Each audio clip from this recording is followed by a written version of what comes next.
I had just retired when my daughter-in-law looked me straight in the eye and said, "You're old and useless, just watch my kids." I smiled because she had no idea what an old, useless woman could do. The phone was on speaker, sitting between my chipped #1 mom mug and a glossy brochure of the Grand Canyon I'd been circling like a teenager planning spring break.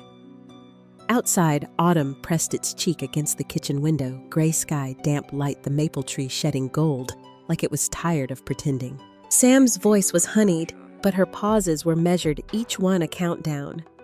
I could hear her move through her kitchen drawers, lids the faint hum of self-importance. I could imagine her face, chin-lifted eyes, doing what they always did when she entered my house, measuring, claiming, already arranging my life in her hands. "It makes sense," she went on, sweet as syrup. "Daniel slammed at the plant I'm traveling for brand work, and you're free now. It's perfect. Perfect." The word hit like cold air in my chest. "I have plans," I said. The words came out small, almost polite. I looked at the brochure again. Blue lines of the South Rim Trail, a little star beside the cabin I'd circled. "Knitting doesn't count," she said, and laughed. She has that kind of laugh, soft enough to sting. "Drop the kids at 7. They love grandma time." A pot clicked on the stove. Chamomile tea, a habit from my teaching years, when the last bell rang inside my bones. The steam fogged the glass that held my retirement certificate. 35 years of teaching children how to paint, to tell the truth in color, to believe their work mattered. Now apparently, my life has been downgraded to unpaid childcare. "Did you talk to Daniel?" I asked, my voice steady. A pause, silver bracelets jingling through the line. "Of course," she said lightly, moving on before I could ask what he'd said. "We don't need you to cook. The kids eat clean. I'll leave a list." On the wall behind me hung family photos. Daniel in Little League Daniel in a cap and gown. Daniel on his wedding day with Sam's hand posed just so. Beside them sat the empty chair. My husband's. I still set a cup there sometimes out of habit, though now it's just a seat for shadows. I'm not a burden. I wanted to say, "I raised the man you love." Instead, I reached for the thin silver bracelet in the sugar bowl. My husband's last gift. The clasp still sticks unless you breathe out. I slid it over my wrist, let it cool against my skin, and felt something settle, resolve, maybe, or grief pretending to be determined. The side door banged open and small feet scurried Lily, Evan, and Noah. They were early. Or maybe they're always early now, moving through my house like it's a waiting room. Lily stopped short, chocolate on her mouth, a sticker half peeling from her sweater. Behind her, Sam stood framed in the doorway, coat unbuttoned, phone in hand, like a mirror she loved more than people. "You're a lifesaver," she said, sweeping her eyes over my kitchen again. She kissed the air near my cheek, a gesture so light it barely existed. "Come here, sweetheart," I said, arms open. Lily hesitated, glancing back at her mother. It was a blink, but it sliced something open. Then she giggled, wrapping her own arms tight. "We can't be late," Sam said, her voice lilting. "Grandma gets tired." She opened my fridge and pulled out a glass container labeled meatloaf. She wrinkled her nose. "Still making these," she teased. "They're vintage." I smiled thinly. "They've survived wars. Meatloaf's a survivor." She didn't laugh, but I did quietly to myself. A small defense line made of breadcrumbs and humor. "I'll be gone a week," she said. "Miami, a conference." "For what?" I asked. "For us," she said, her smile too bright. "You'll see." Then she was gone. Heels clicking keys, chiming perfume, trailing false warmth. The door shut, and the house sighed. A paper on the table lifted, and fell the map of Arizona I'd dreamed over. The kettle clicked off. I turned it back on. The kitchen smelled of lemon polish and wool. On the counter, the cake knife from my retirement party gleamed. Carol had told me to keep it, so you remember it happened. It had, but nobody warns you that retirement is a small funeral for the woman you used to be. You say goodbye to Belle's schedules and the comfort of being needed. You become quiet furniture waiting to be dusted. I picked up the brochure and folded it along its crease. The paper resisted, then gave. My star by cabin 12 looked foolish now. I have plans, I whispered again, smaller but still mine. Through the window, the HOA mail cluster stood like a row of white confessionals. The red flag on ours was up. Daniel must have forgotten yesterday's mail. I slipped on my sweater and stepped outside. Rain clung to the air. The street smelled like wet concrete and laundry detergent. In the box bills, catalogs a letter from the county and one glossy postcard. Sam's face beamed beside my kitchen counter. The tagline, "Family caregiving starts with a willing heart." Willing. A nice word for surrender. I carried the stack inside. The house was heavy with silence, the kind that reminds you of what's missing. The family photo glinted under the lamp, a thin coat of dust hugging the edges.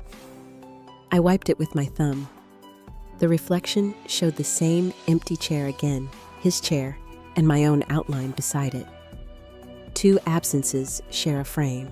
I called Daniel. Voicemail. I didn't leave a message. My son's good at work, good at fixing pipes and sound, at silence.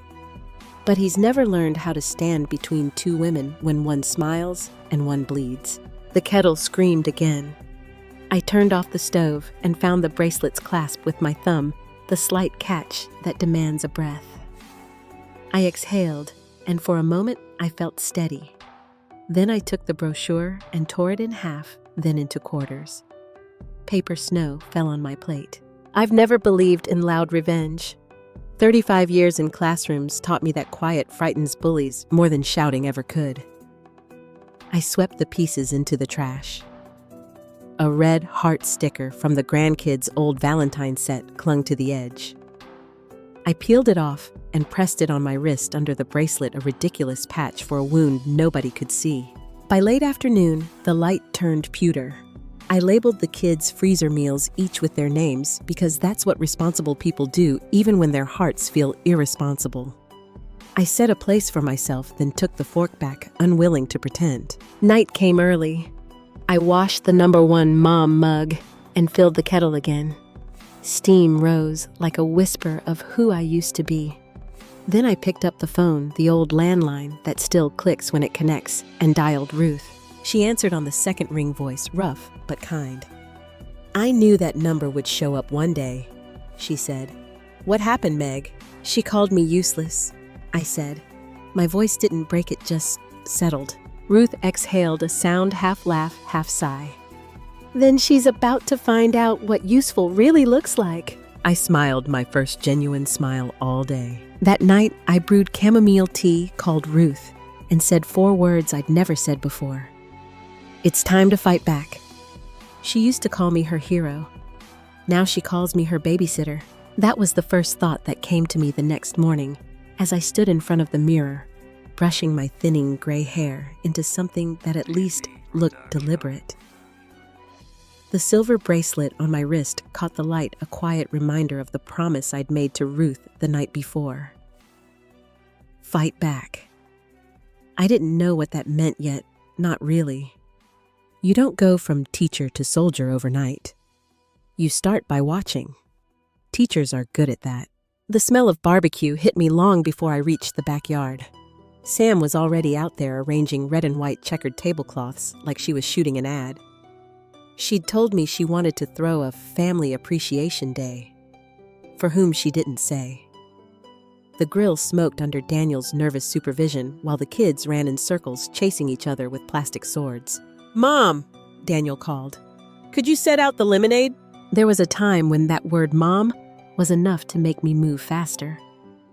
Now, it just felt borrowed.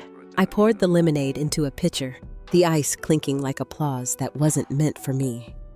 Sam's phone was balanced on a small tripod beside the grill, its red light blinking. She was recording, of course. Everything in her world was content. "Smile, Margaret," she said sweetly. "People love seeing strong family bonds." The way she said people told me she didn't mean me. Carol, my neighbor, waved from over the fence. "You hosting again, Meg? I swear you're the most generous woman in the county." Sam answered before I could. "Oh, she insists on helping. It keeps her busy." Carol blinked, unsure whether to smile. I gave a little nod to save us both. After lunch, Sam gathered everyone for a toast. She lifted her sparkling water, her nails a perfect blush pink. "To family," she said, "and to fresh beginnings." Fresh beginnings. She always loved phrases that could fit on a mug. Daniel clinked his glass against hers, obedient as ever. I raised mine too, but it felt heavy. Maybe because I could already feel the ending tucked inside her beginning. Later, while I scraped plates at the sink, I heard her laugh behind me. "Mom, you should sit down. You've done enough." She turned her phone toward me, still recording. "Guys, look." She never stops working. Such a hero. It sounded like praise, but everyone heard the punchline. When she uploaded the video that night, I saw it by accident. It appeared on my Facebook feed, Sam's profile picture, glowing with perfect teeth. The caption read, "Training Grandma for Retirement, Elder Care. So much work." The comments were fast and cheerful. "She's adorable. Wish my mom helped this much. Keep her out of trouble." Not one of them saw the insult buried under the emojis. I shut my laptop and just sat there, the light from the screen fading into the dark of the kitchen. My reflection in the window looked like someone I'd been grading for years, a student who'd done everything right but still failed the test. The next morning, I found Sam at the table scrolling through her phone. "Morning," she said like the post hadn't happened. "Daniel and I were talking last night. You know, it might be easier if we opened a joint account just for groceries and household stuff. I can manage the bills while you focus on the kids." Her tone was butter, but the knife was underneath. I pretended to think about it. "A joint account? That's thoughtful," I said. "Whose name would it be under?" "Honey, it's just paperwork." She smiled. "You trust family, right?" Trust. The word felt like a loose floorboard, one wrong step, and you'd fall through. Daniel walked in half-buttoned shirt, coffee on his breath. "It's just to simplify things, Mom. You hate numbers." I wanted to laugh. I'd taught math for 20 years before art. But men like Daniel don't remember the details that make women real. They only remember the roles we play for their convenience. So I nodded, pretending to consider it, letting her think she was winning. That afternoon, Carol dropped by with leftover pie. She sat on my porch swing, squinting into the sun. "Meg, I don't like the way that girl talks to you." I shrugged. "She talks to everyone like that." "No," Carol said, slicing her pie. "She performs for everyone else. She only talks that way to you. Sometimes the truth tastes like cinnamon. It burns a little on the way down." That evening, the kids and I baked cookies. Flour dusted the counters like early snow. For a moment, it felt almost normal, the kitchen full of small laughter and sugar. But even that wasn't safe. Sam poked her head in phone up again. "Smile, guys, Grandma's Baking Lessons Vintage Edition. Vintage again." She said it like it was endearing. It wasn't. Later, when the kids were in bed, I opened my laptop and saw she'd posted another video. This one was a before and after her modern kitchen, gleaming on one side of the screen, my humble old counter on the other. Caption, "Then versus now." We've come so far. I read the comments until they blurred. People laughed at my apron, my mixing bowl, and the floral curtains I'd hung with my husband 30 years ago. They didn't see a home. They saw a relic. That night, I called Ruth again. "She's clever," I said. "She's careless," Ruth replied. "Clever people hide their cruelty. She's advertising hers. She's winning," I whispered. "Not for long," Ruth said. "Keep your head. Watch everything. You'll know when it's time." Her voice steadied me. Ruth has always believed in evidence more than emotion. I believed in emotion more than evidence. That may be why we make a good pair. A few days later, Sam showed me the account form. "Just sign here," she said, tapping the paper with a pen. I looked at my name already printed beneath hers, more minor, almost decorative. "Maybe tomorrow," I said. "I like to read the fine print." She rolled her eyes. "You really don't trust anyone, do you?" I smiled. "Not anyone who calls me vintage." That night, I sat on my porch under the soft buzz of the neighbor's porch light. The kids' toys were scattered on the grass, bright plastic swords, a single shoe, a stuffed bear missing one ear. They looked like remnants of a life halfway between love and neglect. I thought about the way Lily had hesitated to hug me about the joint account, the hashtags, the applause that never reached me.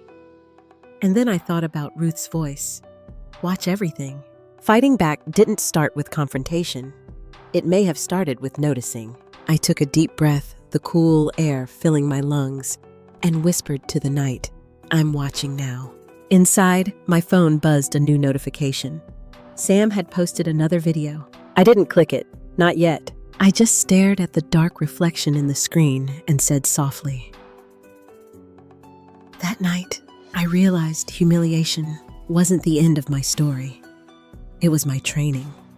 She didn't steal my money first, she stole my certainty. I used to think losing your mind meant forgetting names or where you left your keys. But absolute madness, the kind that grows, quietly starts when someone convinces you that your memory can't be trusted. After the barbecue days blurred into each other, Sam had left again for a content retreat. Daniel worked double shifts. The house became quieter, the kind of quiet that doesn't soothe, it accuses. The kids were with me, but even their laughter sounded rehearsed, like they were performing happy for someone else's camera. It began small. Notes I'd written to remind myself. Lock the back door, turn off the oven, disappeared. I found one later in the trash, torn in half, stained with grape jelly. Maybe I threw it away, I told myself. Perhaps I'm getting careless. Then the bank called.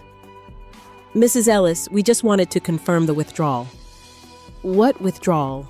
There was a pause on the line, the kind that feels like judgment. $200, signed by you. I told them it wasn't me. They said my signature looked perfect. That night, I sat at the kitchen table staring at my checkbook. My hands shook as I flipped through the pages. Every number was correct, every note neat. It was the only thing left in my life that still obeyed me. When Sam came home, she brought flowers, forget-me-nots, in case you start losing things, she said with a smile, arranging them in the vase beside my ledger. Her voice was soft enough to make the words sound like care. You didn't have to, I said, but she was already halfway up the stairs. Later, when Daniel came home, I told him about the call from the bank. He sighed and kissed the top of my head. You probably just forgot, Mom. You've been tired lately. Forgot. That word again sliding under my skin like a splinter. Over the next week, things kept vanishing. A pair of earrings, the spare car key, my wedding photo. Sam would help me look, then find them in the oddest places, the laundry basket, the freezer, once under the bathroom sink. You should get your memory checked, she said one morning, cutting fruit for the kids. Early detection's everything. Daniel didn't look up from his phone. Sam's just being helpful. I wanted to scream, but instead I just nodded. Teachers learn early that shouting never fixes a lie. You have to wait, gather, and prove. So I started writing everything down, times, dates, details. The smell of Sam's perfume when she walked past my purse. The faint click of her phone camera. Every time she said sweetheart instead of my name. One afternoon, while folding laundry, I heard her voice through the cracked door of the pantry, not to me, to someone else. She'll sign once she's confused enough, she said. Don't worry, David. She trusts me completely. I froze, holding a towel still warm from the dryer. The voice on the other end was male, low, and certain. She's better, he said, because I'm not waiting forever. When I stepped out, she was leaning against the counter, phone down, smile ready. Need help, Mom? I wanted to throw the towel in her face. Instead, I smiled back. No, dear, I'm fine. That night I called Ruth. Her voice came steady through the static. You're not crazy, Meg. You're being erased. The words hit harder than any insult. Erased. How do you know? I asked. I've seen it before. Elder abuse, emotional control, gaslighting. It's a pattern. First they make you doubt, then they isolate you, then they take everything. You still have your wits. Use them. I stared at the forget-me-nots on the counter. Their blue petals looked too delicate to hold meaning, yet here they were proof that even cruelty has handwriting. Ruth told me to get a small recorder. Hide it somewhere close, start documenting. So I did. I emptied the old red cookie jar shaped like a cardinal, the one my husband bought at a church fair, and tucked the recorder inside. Every night, I pressed record before Sam came home. Every morning, I played the tape back while making tea. Most nights, there was nothing but the hum of the refrigerator. Then one night, I heard it Sam's voice whispering. "Daniel, she's slipping. I think it's time we move her into assisted living before something worse happens." And Daniel, my boy, my only child, said quietly, "If you think it's best." The kettle screamed a sound too human to be a coincidence. I slammed it off. That night, I didn't sleep. I sat by the window watching the mailbox shiver in the wind. Every rustle outside felt like a threat, every silence like a verdict. In the morning, Sam breezed in, wearing a peach suit, her voice sugared. "Morning, big day. I booked us a tour of Maplewood Assisted Living. You'll love it, there's bingo." "Bingo," I repeated, tasting the word. "How thoughtful." She smiled. "You'll be safe there." Safe. Another beautiful word turned inside out. I looked down at my bracelet, the clasp that always caught unless I exhaled. I breathed slowly. "I'll think about it." She left the brochure on the table right on top of my notebook of notes. The irony didn't escape me. When Daniel came home that evening, I showed him the Maplewood flyer. "Your wife's worried about me," I said. He rubbed the back of his neck, avoiding my eyes. "She just wants what's best." "For me," I said, "or for her?" He didn't answer. That night, Ruth called again. "You still have that bracelet?" she asked. "Yes." "Good. Hold on to it. You're going to need something that reminds you who you are when they try to make you forget." After she hung up, I sat in the kitchen. The forget-me-nots had started to wilt petals curling like secrets. I picked one up and pressed it between the pages of my notebook. A record of truth, proof of what was being taken from me, piece by piece. I turned on the recorder, speaking softly into the red cardinal's belly. "My name is Margaret Ellis," I said, "and I am not losing my mind." The light blinked red in the dim kitchen. Outside, the wind rattled the mailbox again.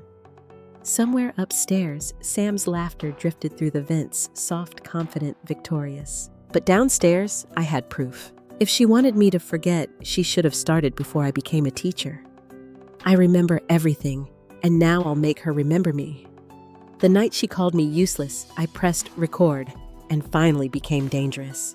It's funny, isn't it, how a single red light can make you feel alive again? The one blinking inside that old cookie jar, my secret heartbeat. Every time it flickered, I remembered who I was, a woman who'd taught hundreds of children how to pay attention.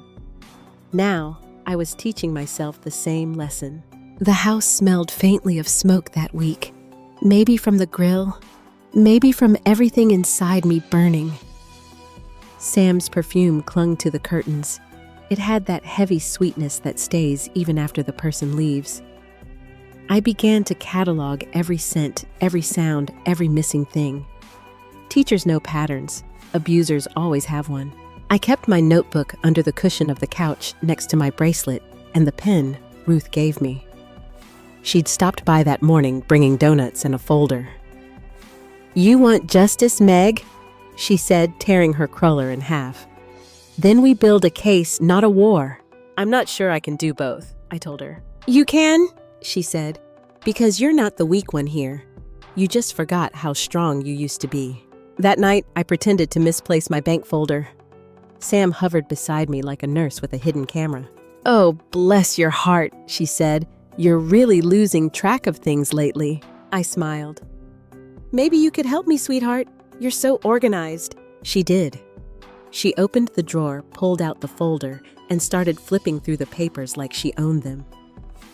"You know," she said casually, "it's silly you still manage these things. I can handle it. You don't need to stress." I reached for the kettle, keeping my back to her. "You're right," I said. "It's time I let go." The recorder blinked from the cookie jar, catching every word. Later, when she thought I was asleep, she called someone. I caught fragments through the vent. She's ready. David, relax. Once I get the signature, the house is ours. David again. The voice from the pantry. I waited until her footsteps faded, then tiptoed downstairs. I pressed playback. The sound was faint, but unmistakable. Her laugh, her words, the proof I needed. I didn't cry. I didn't scream. I just sat at the table with my tea hands wrapped around the cup and felt my heartbeat slow. For the first time in months, my mind was quiet. I wasn't crazy. I was right. The next morning, I called Ruth. I have her voice, I said. Good, she replied. We'll need more. More. You want to win? You'll need a pattern motive and money trail. Get me her phone. Or her email. I laughed. You make it sound easy. It's not, Ruth said. But you are a teacher, right? Every liar's just a student who thinks they're smarter than the test. That night, I left my phone unlocked on the counter, pretending to forget it. Sure enough, Sam's curiosity bit the bait. She peeked. She always peeked. I'd already placed a voice memo app running on silent. The moment she started reading my messages, she caught her whispering, "Pathetic old woman, doesn't even realize I'm saving her from herself." Later, I found an email on her open laptop, half written, but still glowing on the screen. Subject: sponsorship renewal body. The campaign goes live once the deed's in my name. The caregiving angle is gold followers love redemption arcs. I copied it down word for word. By then, Ruth had connected me with a local attorney, Mr. Martinez, a man who looked too kind for his job. He met me at the diner where retired teachers gather like ghosts with coffee cups. I handed him a folder thicker than my old grading stack. "Mrs. Ellis," he said after reading for a while, "this is substantial. If it's true, you're not just dealing with theft. It's elder fraud." Elder fraud, I repeated. Do you know how humiliating that sounds? It's not your shame, he said gently. It's hers. He told me to keep recording, keep collecting, not to confront her yet. Let her think she's winning. It'll make her careless. So I played the part. When Sam brought me forms to sign insurance medical, the joint account, I smiled, feigned confusion, and asked her to explain every line. Each question frustrated her, and frustration makes people talk too much. Once she snapped, "You don't need to understand everything, Margaret. Just trust me." "I do," I said. "I just forget fast, remember." The recorder blinked again. At night, I listened to her phone calls, David growing impatient, Sam soothing him, promising. She thought she had me cornered, but she didn't know she'd handed me her confession every time she opened her mouth. Daniel stayed quiet through it all, orbiting her like a moon that had forgotten the sun. I began to pity him. Men like Daniel don't see cruelty. They see efficiency. They mistake control for love because it looks like peace from a distance. Then one night, I heard something new. Ruth had come by bringing pie and news. "Your son called me," she said. "Asked if I could check on you. He's worried." "Worried," I repeated. "Or suspicious?" Ruth smiled sadly. Both. We sat at the kitchen table, the lamplight soft on her lined face. "You ready for the next step?" she asked. "What's that?" "Get her words on camera." I blinked. "Camera. Video trumps audio, honey. Judges love visuals." So we planned. Ruth hid a small camera inside a jar of paintbrushes. I told Sam I wanted to help her with her influencer work. She adored that idea. Vanity always writes its own downfall. "Mom, that's sweet," she said, setting up her phone. "I'll show you how real content's made." She didn't notice Ruth's lens watching from the corner. As she explained angles and lighting, she talked too much as always. "When this goes viral, the brand will pay big. I mean, taking care of an elderly parent, it's basically charity content." Click, another file for the folder labeled Truth. That night, I sat at the kitchen table sorting flash drives into neat stacks. One for Ruth, one for Martinez, one hidden in the freezer behind the meatloaf. The house was silent except for the wind against the window. I looked around the photos, the chair, the forget-me-nots wilted, but still holding color. For the first time, I felt something new in the quiet. Power. That night, I labeled every file truth. By morning, she'd come for it, and for me. She walked into my house wearing white as if the devil ever needed a disguise. It was Friday, the kind of gray morning that smelled like rain and courtroom air. I'd been awake since 5 a.m., sitting in the kitchen with my tea cooling beside me, the red flash drive lying on the table like a loaded gun. I'd labeled it Truth. Ruth said I should wear something simple, so I wore navy blue, my old parent-teacher conference blouse. Respectable. Forgettable. Daniel drove me downtown. We didn't talk much. The hum of the car filled the space between us. I watched the raindrops slide down the window and thought about how they looked like time falling always forward. When we reached the Marion County Courthouse, he parked, but didn't move. "Mom," he said quietly, "just don't make this harder than it has to be." "Harder for who?" I asked. He opened his mouth, then shut it again. His wedding ring clicked against the steering wheel. That sound said more than he ever could. Inside, the hall smelled like burnt coffee and bleach. Lawyers rushed past heels tapping like clocks. Ruth met us by the benches holding her tote bag like a shield. "You ready?" she asked. "I've been ready since the day she called me useless." She smiled, but her eyes were sharp. "Then let's end the lesson." The courtroom was smaller than I imagined. The walls looked tired, like they'd seen too many lies. Sam sat at the table across from me, flawless as ever, white blazer, polished hair, the picture of innocence. She looked up and smiled, that PR smile, the kind that photographs well. Daniel sat beside her, pale and uncertain. He didn't look at me. Mr. Martinez stood to my right, calm, precise. "Remember," he whispered, "let her talk first. Lies hang themselves." The judge entered, an older woman with a gaze that could cut marble. "We're here regarding the matter of Ellis versus Ellis," she said. "Petitioner claims financial manipulation and falsification of legal documents. Respondent claims the petitioner is mentally unfit." The words hung heavy. Mentally unfit. It was what Sam had been building toward all along. Her lawyer stood sleek and confident. "Your Honor, my client has been the sole caregiver for Mrs. Ellis, whose memory lapses have caused concern. We have video evidence of her confusion, as well as statements from her husband, and—" "She doesn't have a husband," I interrupted, my voice steady. "He's been dead 12 years, but she has imagination." The courtroom chuckled. The judge lifted a brow. "Continue," she said to the lawyer, though her tone softened toward me. Sam's lawyer pressed play on a video. The screen flickered to life, me in my kitchen, fumbling with a paper, eyes red from crying. Sam's voice narrating, "See, she can't even remember what she signed." My stomach twisted. I remembered that day. It wasn't confusion. It was heartbreak. Mr. Martinez leaned forward. "Your Honor, with your permission, we'd like to submit our own recording for context." He plugged in the red flash drive. The same kitchen appeared on screen. This time, Sam's voice was clear.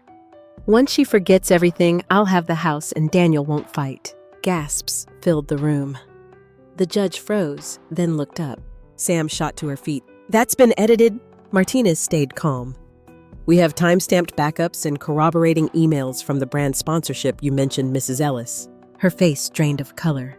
"You can't—" "I can," I said quietly, "because I remember." The judge turned to Sam. "Do you deny this is your voice?" Sam hesitated, her mouth working for words that wouldn't come. Before she could answer, the doors opened. A man walked in, David Harper. He looked smaller than I remembered, clutching a folder to his chest. "Your Honor," he said, "I have information." The judge sighed but waved him forward. He set the folder on the bench.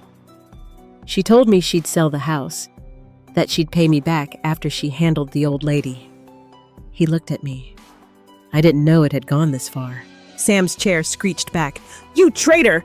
"Mrs. Ellis," the judge said sharply, "sit down." The next hour blurred into motions and evidence: the forged signatures, the brand emails, the sponsorship contract that promised her followers a redemption story about caring for an aging mother-in-law. When it ended, the judge leaned forward. "I find clear evidence of financial fraud, emotional abuse, and defamation. Mrs. Samantha Ellis, you are hereby placed under a restraining order and a financial audit. Custody of the minor children will temporarily transfer to Mr. Daniel Ellis pending CPS evaluation." Daniel finally looked at me then. His eyes were glassy, part shame, part relief. As the gavel came down, the sound was like thunder cracking open the years between us. Sam turned to me. Her mask cracked just enough for me to see the fear underneath. "You think you've won?" she hissed. I stood. My voice was calm.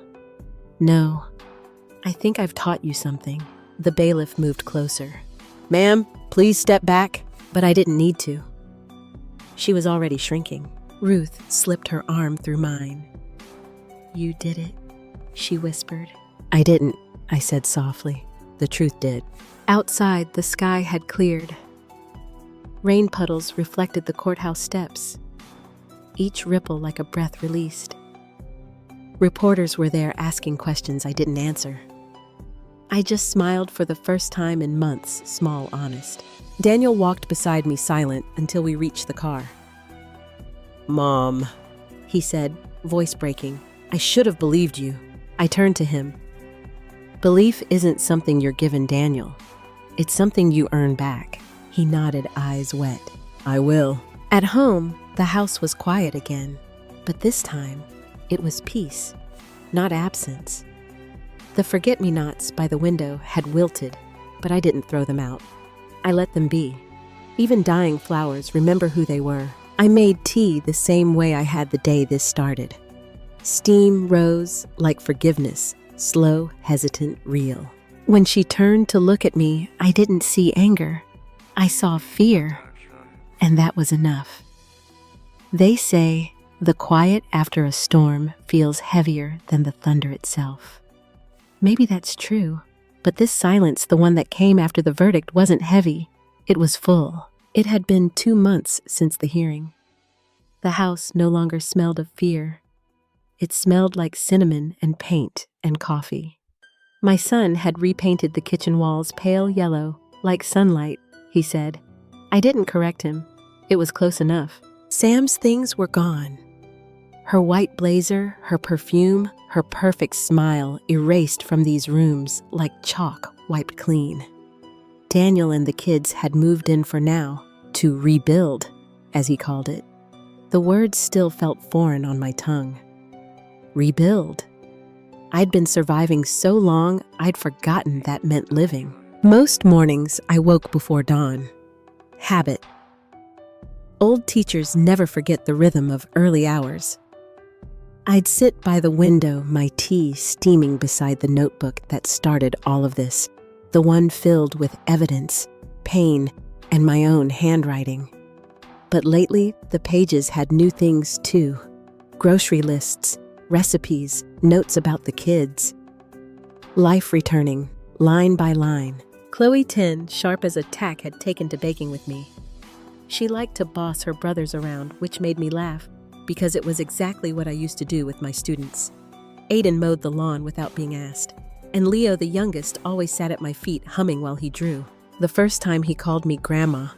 Without being told to, I had to step into the pantry just to cry where no one could see. Daniel had changed too. I could see it in the way he carried himself, less bowed, more awake. He'd taken a leave from work to focus on therapy for himself and the children. Sometimes, when he looked at me, I caught that same guilt flicker in his eyes, but I didn't feed it. Guilt is like ivy, it strangles whatever good tries to grow. One Sunday, he came to the kitchen holding something behind his back. "Remember this?" he asked. It was my bracelet, the one with the tricky clasp, the one Ruth told me to keep so I wouldn't forget who I was. He'd polished it until it shone like new. "I had it fixed," he said. "Didn't want you to lose it again." "I never lost it." I smiled, just stopped wearing it for a while. We both knew what that meant. Ruth still stopped by once a week. She'd bring lemon pie and gossip about the neighborhood. "You're famous now, you know," she teased one afternoon. "Half the town wants you to start a podcast for women who've had enough."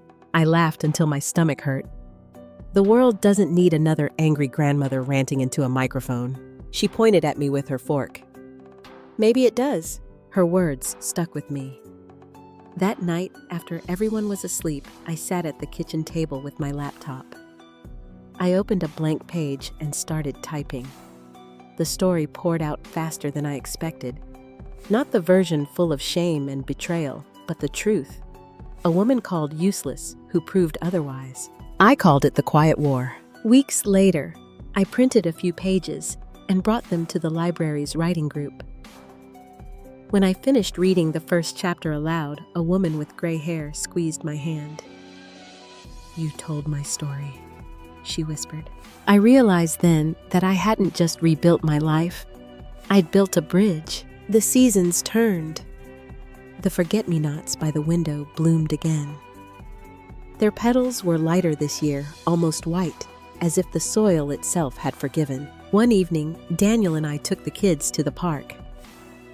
The air smelled of cut grass and barbecue smoke. Families laughed, dogs barked, someone strummed a guitar. Simple, ordinary sounds I'd once thought I'd lost forever. Leo ran ahead, waving a drawing. "Grandma, look!" he shouted. It was us, me, Daniel, the kids, and Ruth all holding hands in front of the yellow house. Above it, in his uneven scrawl, he'd written my real family. I knelt, pulling him close. "It's beautiful," I said. Chloe crossed her arms.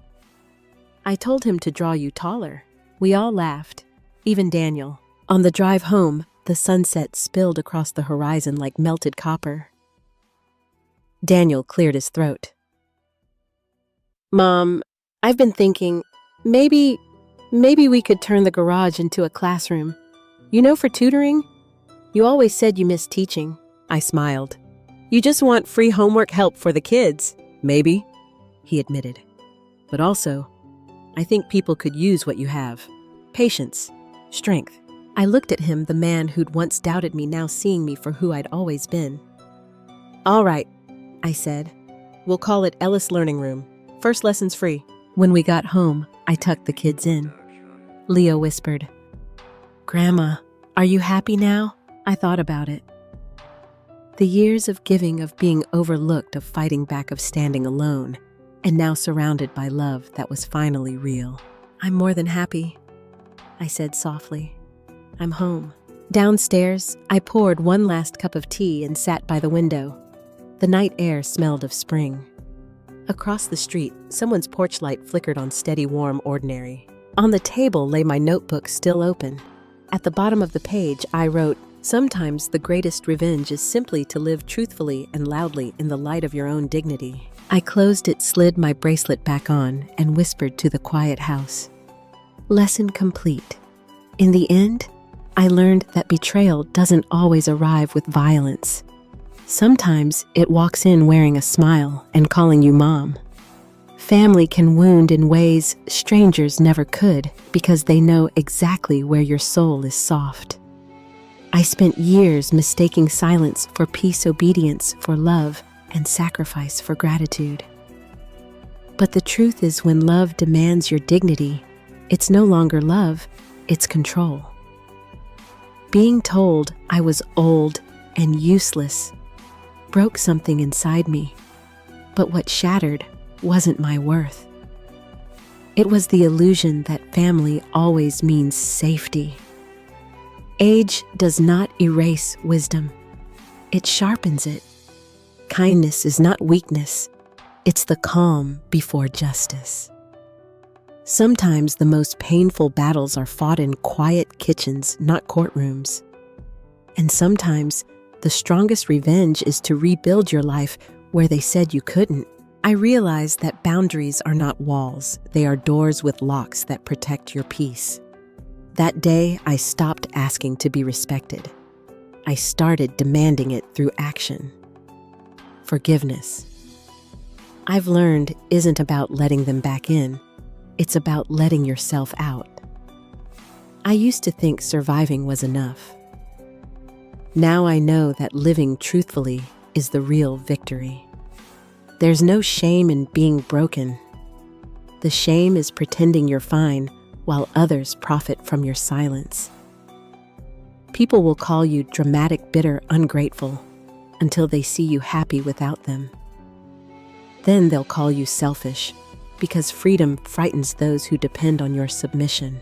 To every mother, grandmother, and woman who has ever been dismissed, controlled, or made small, you are not invisible. You are the spine of every story that still stands upright. You are proof that resilience can bloom even in poisoned soil. And you are allowed to outgrow the people who refuse to grow with you. When I look back, I don't see the betrayal anymore. I see the moment I chose myself, and that is where the healing began.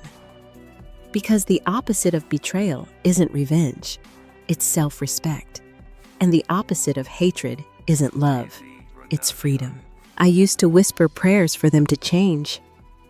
Now I whisper gratitude that I did. Peace didn't come all at once. It came in small moments, the sound of laughter returning to the house, the smell of cinnamon again in the kitchen, my granddaughter's little voice saying, "Grandma, you're my hero." Those are the victories that last longer than any apology. So, if you've ever been told you're too old, too weak, or too much, remember me. Remember that strength can look like gentleness, and justice can sound like silence. Remember that the family you build with love is stronger than the one that breaks you with pride. And remember, you are never too late to start again. Because sometimes the lesson life gives you is simple. When they say you're finished, that's when your real story begins. Have you ever faced this kind of betrayal? Has someone in your own family made you feel small or unwanted? Share your thoughts below. I'd love to hear your story. And if my journey touched your heart, type 1 in the comments and subscribe to Auntie Tales, where every story reminds us true love never humiliates, it heals.